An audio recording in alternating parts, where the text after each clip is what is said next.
कार्तिकेय बाबा ने तारकासुर का संहार किया, तारकासुर को मारा। एक बात बहुत अच्छे से अपने अंदर उतार कर रखिएगा,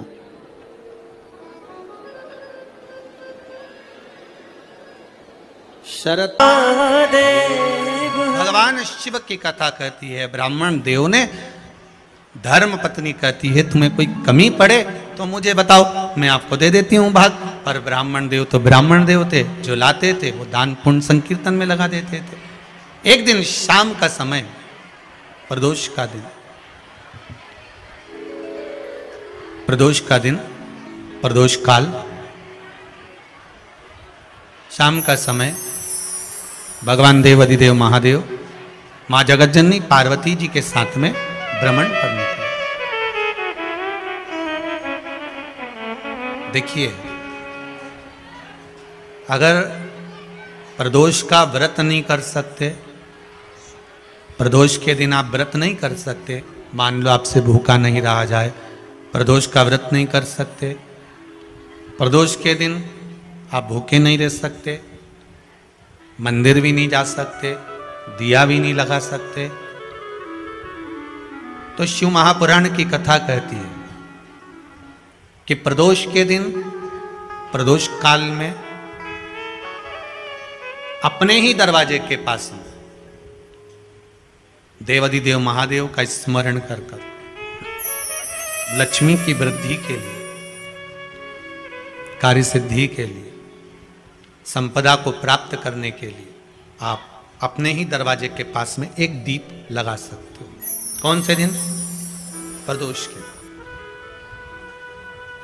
एक बात और अच्छे से समझ लीजिए, जो बच्चे चिड़चिड़े होते हैं, चाहे घर में बेटे हों, बहुएं हों, सास हो, ससुर हो, परिवार में छोटे छोटे बच्चे हों, चिड़चिड़ प्रवृत्ति करते हों या चिड़चिड़ा स्वभाव हो, जरा जरा सी बात में क्रोध आ जाता हो, बोलने का भान नहीं रह पाता हो, शब्दों के बाण चलते हों, तो महाराज प्रदोष के दिन, प्रदोष काल में बेलपत्री के पेड़ के नीचे एक, जो पत्ता आपके पास में हो, पान का मिल जाए तो पान का, पीपल का मिल जाए तो पीपल का, बेलपत्र का मिल जाए तो बेलपत्र का, उस पत्ते पर मात्र थोड़ा सा शहद और 7 दाने चावल के रखकर घी का दिया लगा दो महाराज, और थोड़ा सा जल हाथ की अंजलि में लेकर भगवान देवाधिदेव महादेव का स्मरण कर कर कि इस बेलपत्री के वृक्ष के नीचे माता लक्ष्मी, पार्वती, सरस्वती विराजमान है। इसी बेलपत्री के पेड़ के नीचे मेरे देवाधिदेव महादेव का 12 ज्योतिर्लिंग का स्वरूप प्रकट है। उनका स्मरण कर कर जल चढ़ा दीजिए और उसका स्मरण कर लो जो चिड़चिड़ प्रवृत्ति करता हो, क्रोध करता हो, जिसको बोलने का भान नहीं होता हो, सम्मान नहीं देता हो, अपशब्द कहते हो, उनका स्मरण कर कर आप छोड़ेंगे।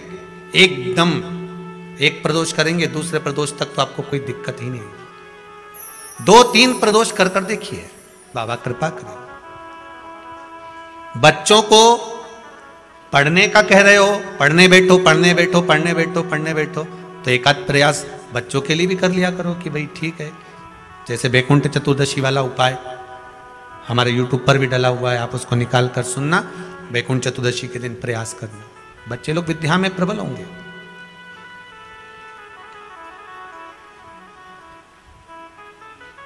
शिव उपासना का जो फल है वह 1000 गुना।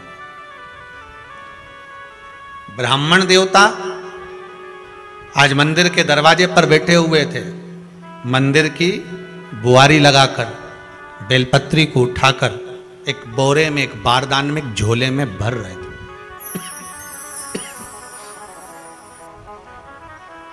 एक बारदान में, एक बोरे में, एक झोले में भर रहे हैं। पहले भी कथा में काज फिर कहते हैं,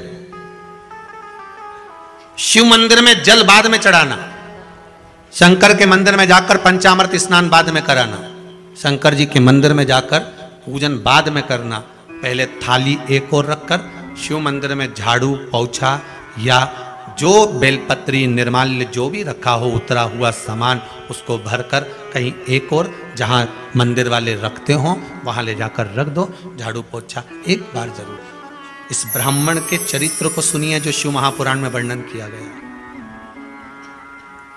कार्तिक महत्तम की कथा कर रही है। कार्तिक मास में पड़ने वाले प्रदोष के दिन महाराज वो ब्राह्मण बेलपत्री को उठा उठा कर बारदान में भर रहा था।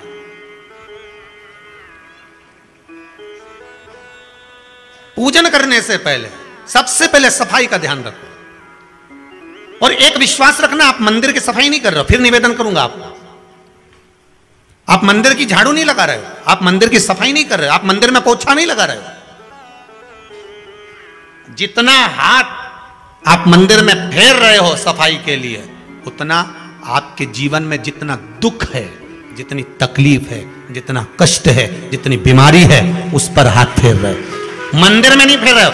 नहीं तो सारी दुनिया में जितने मंदिर हैं, सारे मंदिरों में ट्रस्टियों ने कुछ ना कुछ लगा कर रखा है। स्वीपर आता है, साफ करके जाता है, ये आएगा सफाई कर जाएगा। पंडित जी होंगे तो बुआरी लगा देंगे, पंडित जी होंगे सफाई कर देंगे। उन्होंने तो पंडित जी को बोल के रखा है कि साफ कर दो, पंडित जी करते भी हैं, पर पहला फर्ज आपका है कि आप मंदिर में आए हो तो पहले आप सफाई करो। क्यों? क्योंकि हम उसका द्वार साफ रखें। आज के समय में तो एक नियम हो गया साहब कि मंदिर में जाते हो तो मंदिर के दरवाजे पर चप्पल उतार के जाते हो। नहीं तो शास्त्र रीति तो यह कहती है कि मंदिर में भगवान सामने बैठा है तो उसके सामने चप्पल भी नहीं उतरना चाहिए। तो कई लोग कहते हैं मंदिर के अंदर थोड़ी ना उतार, हम तो जीने से भी बाहर, एकदम गेट के बाहर वहां उतार, पर सामने तो है ना, सम्मुख में तो है। तुम्हारे यहां अगर 4 लोग दिवाली मिलने आते हैं ना, तो तुमने चप्पल रखने का भी स्टैंड बनाकर रखा है। साइड में उतारिए, दहली पर मत उतार देना, थोड़ा साइड में उतारो। सामने से सब आते जाते रहते हैं, सामने उतारो, सम्मुख में क्यों उतार रहे हो?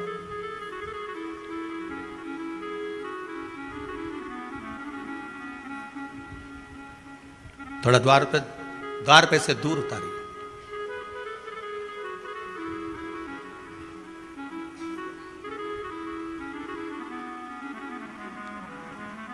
अभी तो कुबेरेश्वर धाम में काम चल रहा है।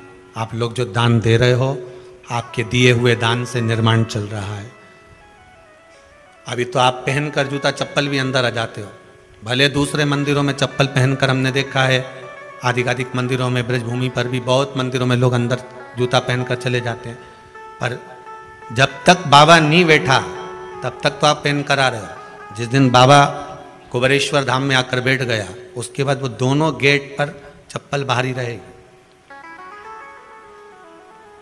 आओ आप, कंकर से शंकर जब शरीर से लगेगा तब सुख भोगोगे, आनंद भोगोगे, सुख की प्राप्ति। अपने द्वार पर भी कितना सुंदर लिखा है भविष्य पुराण के अंतर्गत, और विष्णु पुराण में भृगु बाबा का चरण का चिन्ह भगवान विष्णु की छाती पर रहा। भगवान विष्णु की छाती पर भृगु बाबा के चरण का चिन्ह रहा।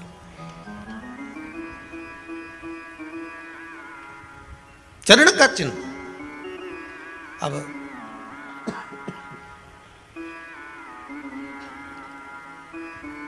भविष्य पुराण में लिखा है कि अगर हम मंदिर के द्वार पर, घर के चौखट के एकदम सामने चप्पल उतार देते हैं 7 बार, दिन भर में से कितनी बार? 7 बार। विष्णु पुराण कहती है ऐसा कोई दिन नहीं होता जिस दिन दरवाजे पर 7 बार लक्ष्मी आकर खड़ी नहीं होती हो।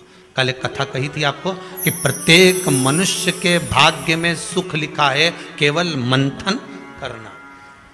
भविष्य पुराण कहती है 7 बार लक्ष्मी प्रत्येक मनुष्य के दरवाजे पर जाकर खड़ी होती है, पर द्वार पर चप्पल पड़ी होने के कारणवश वो लौट कर चली जाती है। बहुत ध्यान दीजिएगा महाराज, थोड़ा सा आपको बुरा लगेगा, लग जाए, पर शिव पुराण है, जीवन संवार देगी तो अच्छी बात है,